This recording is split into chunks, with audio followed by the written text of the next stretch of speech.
As I said today, I have planned to discuss about the importance of a structure while you want to improve your productivity, uh, improve your value to a system. For example, I will talk about educational system where I belong. I'm a PhD student at University of British Columbia, Vancouver, where I study geotechnical engineering. So the importance of structure is is something which is very generic, regardless of any discipline. Uh, what I have seen that a structure, say in education, maybe when you are doing a course, doing 3 courses in a semester, so that each of the courses have a certain structure. They have learning sessions by lecture series. Then you have assignments which you have to solve and you have to submit within a due date. And then you may have some term papers in higher graduate level courses. You may have some class tests for regular assessment, and then you have final exams, orals, etc. And then you get evaluated based on that, and you get a certain grade of reflecting your level of performance in a class, whether it is a relative grading or it's an absolute grading. This follows a certain structure. We as students have been more exposed to this kind of a structure, so many of us are really comfortable or compatible with this kind of a structure which has already been given to us. The importance of this structure is that when you have been given a structure, you learn how to deal with a lot of information, how to perform in under stress situations, how to have a feeling of competitiveness, how to manage time and be time efficient, and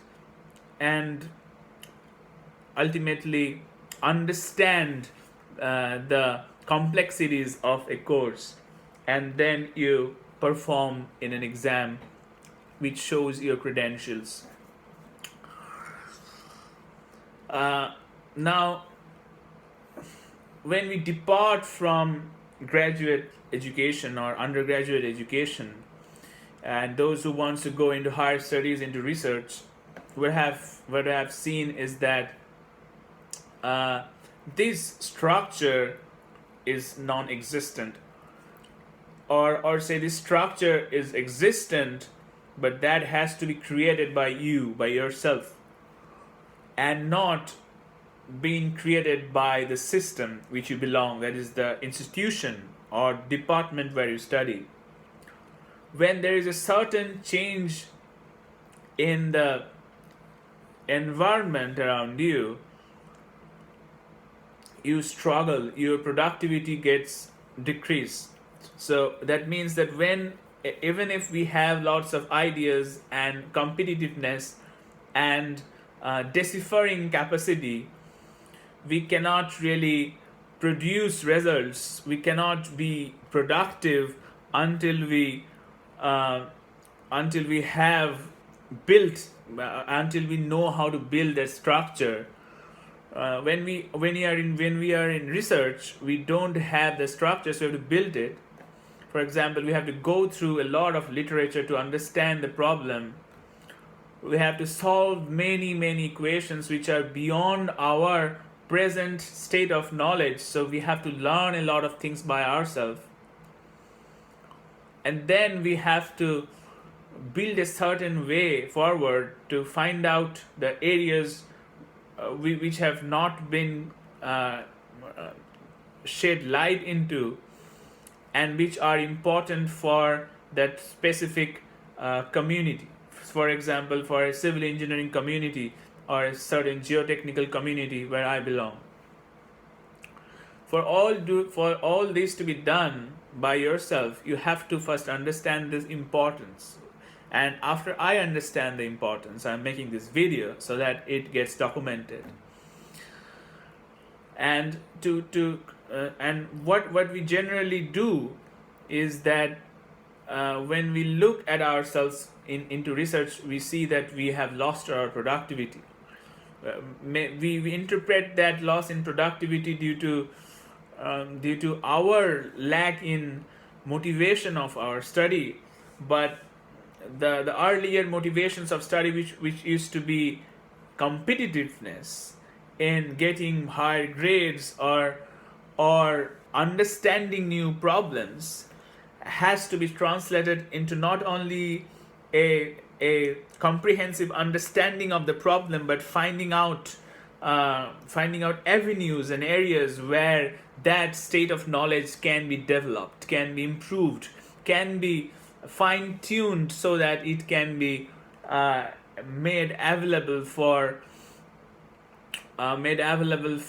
further research, or made available for helping field engineers. That means it may have some social and some academic importance. It may have some other importances as well, but these are the main important things. You have developed something which will be useful for the industry, which may be useful for the mankind, which may be useful for further research. So to develop this kind of a mindset, it's very important to understand the meaning of structure. And then we have to delve into the uncertainties of knowledge. And for all of these, we need a lot of motivation. And to know that if we understand a method or a structure which we build ourselves, which is so exciting, that if we build ourselves and then we try to use it to solve a problem. It's like an algorithm which you use to write a code to solve a problem, but it's far beyond than a mathematical form. It's a structure of a thesis, say, which you develop by yourself. So that is very exciting to do, and when you do that, you form a mechanism. You can use that mechanism for a lot of time in your life, and you can show a lot of productivity from that. Definitely, when we build that mechanism, we really lose so-called output, because the processing part, so-called, requires a lot of in-house hard work and focus on making that structure work. So I hope that for me, the kind of enthusiasm and motivation I have for my work, and also for several hobbies which I have, or certain areas of knowledge apart from my main research interest which I have, I can channelize when I am able to understand its importance more clearly, and will be brave enough, and I hope that I will be brave enough, and everybody who is watching this video understand what I am trying to say, and all will be brave enough to recognize that building a structure to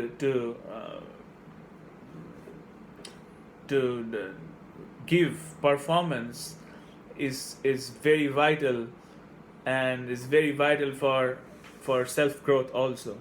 So that is the end of my video.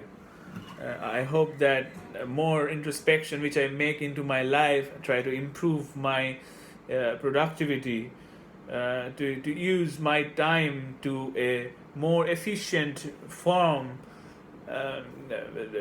not involving into informations which are not useful, and thus have a more selective view on the infinite domain of information made available to us through internet.